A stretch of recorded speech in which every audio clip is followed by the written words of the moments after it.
সেই কর্পোরেট হাউসের পত্রিকাগুলো পরশুদিন নিউজ করেছে, জামাত ইসলামী জুলাই সনদ বাস্তবায়ন করতে চায়।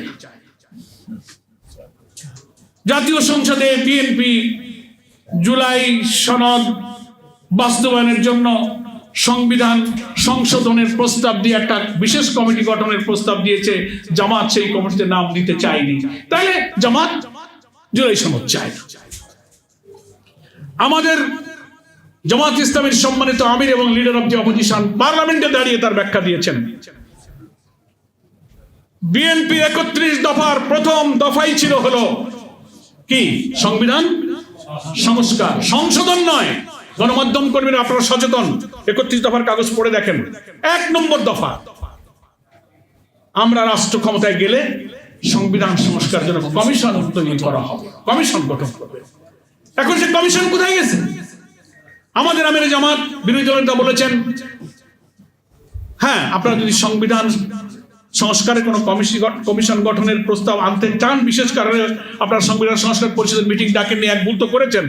এটাকে পার্লামেন্টে নিষ্পত্তির জন্য কোন বিশেষ কমিটি যদি করতে চান, তাহলে সংবিধান সংশোধন নয়, সংবিধান সংস্কারের জন্য একটা কমিটি আপনি করার প্রস্তাব দিলে বিরোধী দল বিবেচনা করবে। তো জবাব দিয়েছে। আপনি এটা প্রচার করে যাচ্ছেন যে জামাত সংশোধন করতে চায় না। আর একটা কনফিউশন করছেন, জুলাই সনদের লাল যে বইটা আছে, জুলাই সনদের ঐকমত্য কমিশনের স্বাক্ষর, ওইটা পার্লামেন্টে দেখে সালাউদ্দিন সাহেব আইনমন্ত্রী, ইভেন মাননীয় প্রধানমন্ত্রীও বারবার বলতেছেন যে ওই যে দক্ষিণ প্লাজায় আমরা যে জুলাই সনদে স্বাক্ষর করেছি, অক্ষরে অক্ষরে আমরা মানব। এ একটা কথা কনফিউশন।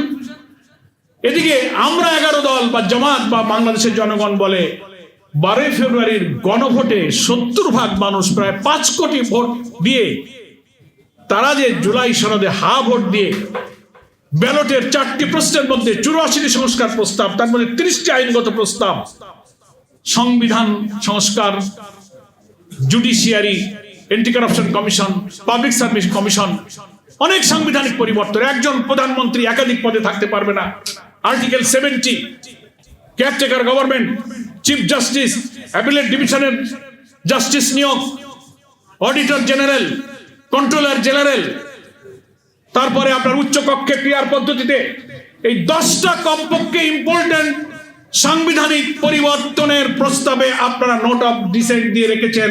ওই লাল বই যেটা দেখান, ওইখানে আপনারা সব নোট অফ ডিসেন্ট দিয়ে রেখেছেন।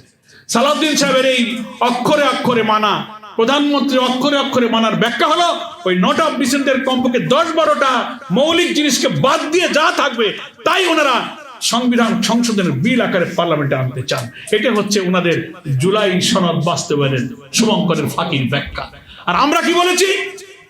আমরা বলেছি গণভোটে, এই যে আমার কাছে গেজেট আছে, গণভোটের গেজেটে যে 4টি প্রশ্নের উত্তরে আমরা হ্যাঁ বলেছি, সেখানে সংবিধান সংস্কারের ঐকমত্য কমিশনের সবকটা প্রস্তাবে without any note of dissent, কোন নোট অফ ডিসেন্ট ছাড়া সেখানে প্রায় 70% মানুষ হ্যাঁ বলেছে। তার অর্থ হলো আপনার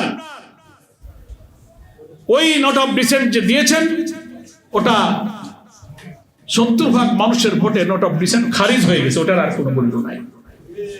আপনারা বলেন মেজরিটি, নো, আপনার পার্লামেন্টের মেজরিটি ব্যাখ্যা এক, আর গণভোটের 70%-এর মেজরিটি কিন্তু আর এক। সংবিধান বিশ্লেষক, আইনজ্ঞরা পরিষ্কার বলেছেন, পার্লামেন্টে আপনারা যে আসনগুলো মেজরিটির শক্তি দেখাচ্ছেন, এই মেজরিটি গণভোটের মেজরিটির সামনে কিন্তু সভরেন নয়। আমাদের আর্টিকেল 7 সংবিধান বলা হয়েছে will of the people is sovereign, জনগণের অভিপ্রায়টাই হচ্ছে সার্বভৌম ক্ষমতার উৎস। পার্লামেন্টে যে ভোটগুলো আসনগুলোতে বিএনপি পেয়েছে, সেটা মেজরিটি নয়। কেন? আমি ব্যাখ্যা দিচ্ছি।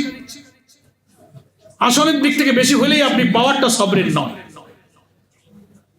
সেটা হচ্ছে ভোটাররা ভোট দিয়েছে আপনার আসনে একজন এমপিকে, পার্লামেন্টে এসে আপনার যেসব এমপিরা নির্বাচিত হয়ে সংসদে বসেছেন, জনগণ ভোট দিয়েছে জামাতকে, বিএনপিকে, সব দলকে। এই জুলাই অভ্যুত্থানে ফ্যাসিবাদ বিরোধী আন্দোলনে যারা নেতৃত্ব দিয়ে জুলাই সনদ যারা তৈরি করেছিল, এই জুলাই সনদ বাস্তবায়নে এই সংসদ ভূমিকা রাখবে, সেজন্যই তারা ভোট দিয়েছে। এখন আপনি ভোট দিয়েছেন, ভোট নিয়ে এসে 10টা গুরুত্বপূর্ণ সাংবিধানিক বিষয়কে বাদ দিয়ে আপনি জোর করে আপনি এখানে মেজরিটি পেয়ে গেছেন, 200 উপরে আসন পেয়েছেন, ওইটাকে খাটায় দিয়ে আপনি একটা বিল পাস করতে চান। কিন্তু ভোটারটা ভোট দিয়েছে, কিন্তু ওইটা 10টা পয়েন্টে নোট অফ ডিসেন্টে মেনে নেওয়ার জন্য ভোট দেয়নি। তারা হুবহু ঐক্যমত্য কমিশনে যে কয়টা সংস্কার প্রস্তাব রাজি, ওইটার পক্ষেই তারা হা বলেছে। ফলে পার্লামেন্টের এমপিদের যে ভোট, এমপিরা ভোট পেয়ে তার ভিত্তিতে আপনাকে সংবিধান সংসদের মত দেব, অর্থাৎ ভোটারের পাওয়ার ডেলিগেট করেছে এমপির কাছে। একজন এমপির ডেলিগেটেড পাওয়ারকে মিসইউজ করে, মিসগাইড করে নোট অফ ডিসেন্টের পক্ষে যাচ্ছে। আর গণভোট কি? গণভোট কোনো ডেলিগেটেড পাওয়ার নয়, গণভোটটা হচ্ছে ডাইরেক্ট ভোটার হাতে ভোট দিয়ে বলেছে যে এই 84টা সংস্কার আমরা মানতে চাই। বলে একটা হচ্ছে ডাইরেক্ট ভোট দেওয়া পাওয়ার, আর একটা হচ্ছে ডেলিগেটেড পাওয়ার। আপনারা ভোটারদের ভোটকে মিসইউজ করে দলীয় স্বার্থে 10টি গুরুত্বপূর্ণ সাংবিধানিক পরিবর্তনকে বাদ দিয়ে জুলাই সনদ মানতে চান। আর গণভোটের রায়ের অর্থ হলো যে গণভোট সরাসরি তারা ডাইরেক্ট ভোট দিয়ে বলেছে 70% ভোট যে আপনারা 84টা সংস্কারের পক্ষে আপনারা ভোট দেবেন। সেজন্য আমি বিএনপিকে অনুরোধ করব, এই জনগণকে ভুল ব্যাখ্যা দিয়ে দিয়ে কনফিউশনে ফেলবেন না। পার্লামেন্টের মেজরিটি এক জিনিস, 49% ভোট আপনারা পেয়েছেন, আর গণভোটে 70% পেয়েছে জনগণ। তাহলে মেজরিটি পার্লামেন্টের চেয়ে গণভোটের মেজরিটি পাওয়ারফুল, ওটাই হচ্ছে জনগণের অভিপ্রায়। পার্লামেন্টে সেই অভিপ্রায় ব্যক্ত হয়নি। যাদেরকে ভোট দিয়েছিল এমপিরা জনগণের ভোটকে দলীয় নির্দেশে মিসগাইড করে নোট অফ ডিসেন্টের নামে জুলাই সনদের বুকে আঘাত হানছে। আর 70% ভোট তারা ডাইরেক্ট দিয়েছে, এটা কারো হাতে হস্তান্তর করেনি, এটা কোনো এমপিকে দেওয়া হয় নাই, সোজা ব্যালটে হা বলে বলেছে যে আমাদের এই সাংবিধানিক পরিবর্তন আমরা চাই। আজকে পার্লামেন্টে দাঁড়িয়ে আপনি বিভ্রান্তিকর কথা বলে বলছেন যে আমরা জুলাই সনদ অক্ষরে অক্ষরে মানবো, এটা একটা বিভ্রান্তি, এটা একটা দ্বিচারিতা। আর একটা কথা বলে আমি কর্মসূচি শোনাই। কনফিউশনটা এই জন্য বলছি যে আপনাদের কলম চলে, কলম লেখেন, সেটা বলতেছে যে আমরা তো ক্ষমতায় আছি, মেজরিটি এটাই হচ্ছে ডেমোক্রেসি, এটা দিয়ে আমাদের চলবে। কিন্তু জুলাই সনদকে আর গণভোটকে আপনারা আলাদা করে ফেলছেন। গণভোটের কথা একবারও বলে না। জনগণ বলে যে গণভোটের গণরায় মানো, একবারও বিএনপি মুখে বলে না যে গণভোটের রায় মানো। কারণ প্রধানমন্ত্রী গণভোটে হাতে ভোট দিয়েছিলেন, আইনমন্ত্রী দিয়েছেন, স্বরাষ্ট্রমন্ত্রী দিয়েছেন। সেই যে দক্ষিণ প্লাজার স্বাক্ষর থেকে রাষ্ট্রপতির আদেশ, গণভোটের অর্ডিন্যান্স, 12 তারিখের ভোট, সবকিছু তো আপনারা মেনে নিয়েছেন। একবারও তো বলেননি যে এটা বেআইনি, এটা রাষ্ট্রপতির এখতিয়ার নাই, এটা সংবিধান বিরোধী। পুরা 3-4 মাসে বলেনি। যেই ক্ষমতায় বসে গেছেন সেই বলে এটা মানি না। তখন পার্লামেন্টে যখন প্রশ্ন করা হয়েছে, সালাউদ্দিন সাহেব জবাব দিয়েছেন যে আমরা এতদিন মানি নেই বা ওই সময় মানবো না, এই জন্য বলিনি। যদি এই কথা বলি তাহলে যদি ভোট না হয়, শুনেছেন আপনারা পার্লামেন্টে, যে যদি আমরা ওই সময় না মানতাম তাহলে মনে এক আর মুখে এক, মনে ছিল যে এটা মানবো না। সালাউদ্দিন সাহেব বলতেছে, পার্লামেন্টে রেকর্ড আছে, যে যদি আমরা এটা মানতাম তাহলে যদি ভোট না হয়, তো ভোট হবে না কেন? ভোট তো আপনারা লন্ডন কনস্পিরেসি করে ভোটের তারিখ তো লন্ডনে ঠিক করে আসছেন, ভোট হবে না কেন? একই দিনে জাতীয় ভোট, গণভোট, এটা লন্ডন কনস্পিরেসি। জামাত ইসলামী বলেছিল গণভোট আলাদা হবে আগে, তারপরে জাতীয় ভোট হবে, মানেননি। আমরা স্থানীয় নির্বাচন আগে চেয়েছিলাম, মানেননি। সেজন্য এটা আরেকটা কনফিউশন যে আপনারা নিজেরাই মুখে রাখছিলেন দেখানোর জন্য, দক্ষিণ প্লাজায় সই করলেন, এখন বলেন এই 10টা মানি না, ওই 10টা নোট অফ ডিসেন্ট দিয়ে দিলেন।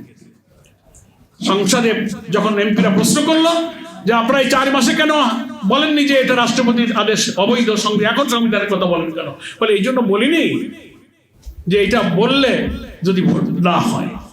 সেজন্য আপনারা জামাত ইসলামীকে আর বিরোধী দলকে মুনাফেক বলেন, তা যে কথা দিয়ে ওয়াদা করে কথা না রাখাই যদি মুনাফিকি হয়, তাহলে আপনারা এই যে 4-5টা কথা বলেন, এই সব তো কথা দিয়ে কথা রাখবেন, এটার নাম কি?